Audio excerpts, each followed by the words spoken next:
Buenas tardes, hermanas, hermanos. Otra vez estamos acá con el Salmo 91 y ya avanzando bastante en este salmo, precioso salmo.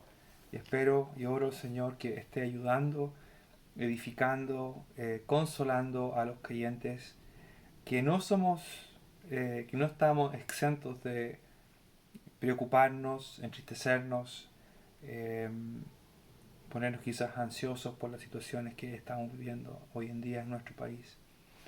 Salmo 91, como muchos pasajes más de la Escritura, son una fuente de consuelo y de ánimo para estar tranquilos y confiar en nuestro Dios. Es lo que hemos estado aprendiendo de este salmo.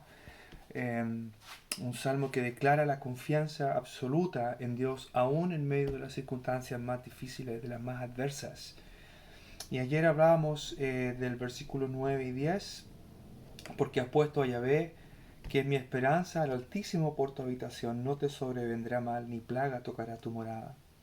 Versículo 11 otra vez abre esta línea con esta conjunción hebrea que yo he explicado ya en estos videos, que es una conjunción que en este caso justifica lo que se va a decir, ¿verdad? Porque has puesto a Yahvé, que es tu esperanza. Versículo 11, porque a sus ángeles, o pues a sus ángeles, mandará por ti, porque a sus mensajeros, la palabra ángel en hebreo, al igual que en griego, significa literalmente mensajero. Y eso es lo que los ángeles son, ¿verdad? Y Malaquías, para los que quieran aquí un dato, por ejemplo, el nombre significa mi mensajero, ¿verdad? Malachi. Y el Señor aquí, o el salmista dice, pues a sus ángeles, a sus mensajeros, comandará, dará el mandato eh, por ti. Literalmente una preposición allí con la segunda persona, singular, a sus ángeles mandará por ti. Y la idea es que vayan en favor de aquel a quien el Señor está protegiendo, que te guarden en todos sus caminos. En las manos te llevarán para que tu pie no tropiece en piedra. Sobre el león y el áspid pisarás. Hollarás al cachorro del león y al dragón.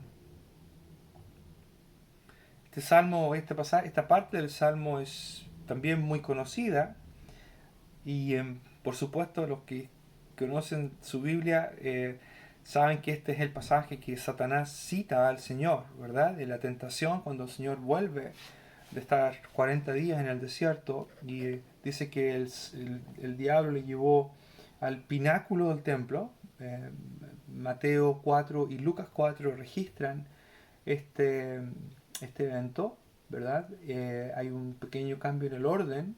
Mateo 4, la segunda cosa que Satanás hace es llevarlo al pináculo del templo, mientras que Lucas, la segunda cosa que hace es llevarlo, la tercera cosa que hace es llevarlo al templo para que se lance. Lo importante es que lo que Satanás está citando aquí, el Señor lo responde con otro pasaje de la Escritura. Y aquí hay un claro ejemplo, un excelente ejemplo de cómo un pasaje de la Escritura no debe ser utilizado. Estos videos se están subiendo a una página que he creado en Facebook que se llama La Esquina del Exégesis. Y espero que en el futuro podamos seguir subiendo otros videos donde vayamos explicando algunas cositas que se relacionan con esta palabra exégesis, con cómo estudiamos la escritura, cómo la interpretamos, cuáles son los elementos que deberíamos considerar al momento de querer entender e interpretar la palabra de Dios. Esto es muy importante porque no podemos sacar algo del contexto, que es lo que Satanás está haciendo. Satanás está sacando el pasaje, está negando, está desconociendo el contexto, el tema del cual el Salmo está hablando. Y algunos dicen, bueno, el diablo lo citó mal, realmente lo está citando bien. Y lo que él está haciendo es citar, o lo que Mateo y Lucas registran, es la Septuaginta, ¿verdad? El texto griego del Antiguo Testamento. Ya lo he explicado antes, qué es la Septuaginta. Y muy llamativo, muy interesante, porque, por ejemplo, los dos relatos son muy similares. Están citando, tanto Mateo como Lucas están citando la Septuaginta con una pequeña diferencia. cuando Mateo cita, dice, a sus ángeles mandará acerca de ti, y luego se salta al versículo 12 del Salmo, dice, en las manos te sostendrán o en sus manos te sostendrán para que no tropieces con tu pie en piedra. Satanás cita la primera línea del versículo 11, omite que te guarden en todos tus caminos. Esa es la frase que Satanás nos menciona.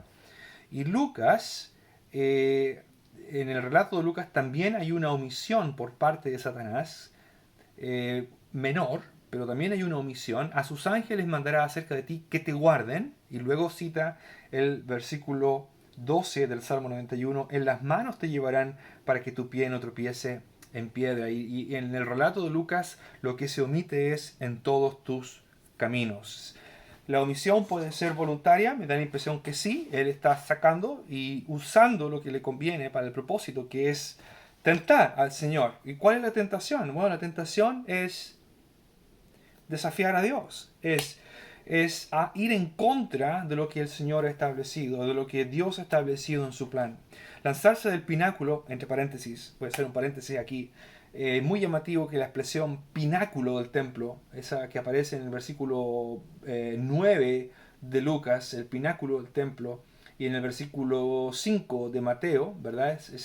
Ese vocablo griego que aparece ahí, que es el vocablo Pterugion, es el mismo que aparece en la Septuaginta justamente en el Salmo 91 para traducir plumas.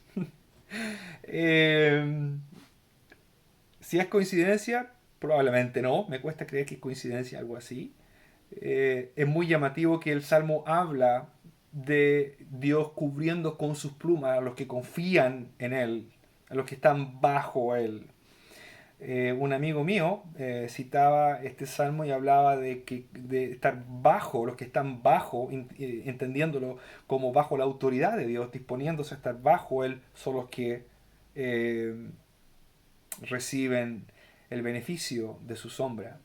Interesante manera de entenderlo, porque Satanás lo que está tratando de hacer es sacar al Señor de la sujeción a su Padre y está incitándolo, tentándolo a hacer algo que desde el punto de vista humano sería tremendamente exitoso, muy llamativo, pero iría en contra de lo que el Señor decía de sí mismo. Era el Hijo del Hombre.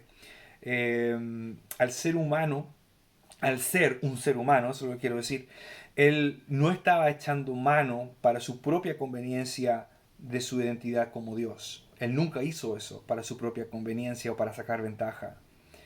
Satanás le dice, lánzate, porque está escrito en el Salmo 91. El Señor le responde citando Deuteronomio capítulo 6 y diciéndole lo que el Señor dice, por ejemplo, en Mateo 4:4, dice, vete, Satanás, esto es Mateo 4:6, porque escrito está, al Señor tu Dios adorarás y al solo, perdón, estoy citando mal, el versículo 7, escrito está también, no tentarás al Señor tu Dios, en Mateo 4:7. Y lo llamativo es que Deuteronomio 6, que es de donde está sacado el pasaje, es un pasaje en cuyo contexto el tema central tiene que ver con amar a Dios. Deuteronomio capítulo 6, versículo 4. Oye Israel, nuestro Dios, Jehová Dios, Yahvé Dios, nuestro Dios uno es. Y al Señor tu Dios amarás con todo tu corazón, con toda tu alma, con toda tu fuerza. Deuteronomio 6 habla de la relación entre el pueblo de Dios y Dios, una relación que se caracteriza por estar sujeto a Dios, por amar a Dios y obedecer a Dios. El Señor cita Deuteronomio 6 para rebatir la mala cita del Salmo 91. Bajo ninguna circunstancia el Señor va a abusar de su posición como hijo de Dios, ni va a poner a Dios, ni va a forzar a Dios a hacer algo que está fuera de su propósito. Eso es lo que habla el Salmo 91. El Salmo 91 habla de confiar en Dios y no buscar ni tener que presionar, forzar a Dios a hacer algo para que defienda lo que yo quiero hacer. Eso sería tentar a Dios. Más bien el salmista habla de que Dios dispone de todos los recursos. Si es necesario enviar sus ángeles, los va a mandar. Dios envió a su ángel en Éxodo capítulo 12, creo que cuando se me están confundiendo las citas en este momento, pero Dios envía a su ángel para guiar a su pueblo. Por ejemplo, en Éxodo 14, versículo 19, y el ángel de Dios que iba delante del campamento de Israel se apartó e iba en pos de ellos. También el rey Ezequías, ¿verdad? Cuando viene esta tremenda multitud, dice el versículo 35 de Segundo de Reyes 19, y aconteció que aquella misma noche salió el ángel de Yahvé y mató en el campamento de los asirios a 185.000. Qué tremendo. Eso es lo que Dios dispone de todos los recursos. Dios dispone de todo lo necesario para defender a su pueblo cuando Él lo estima así conveniente.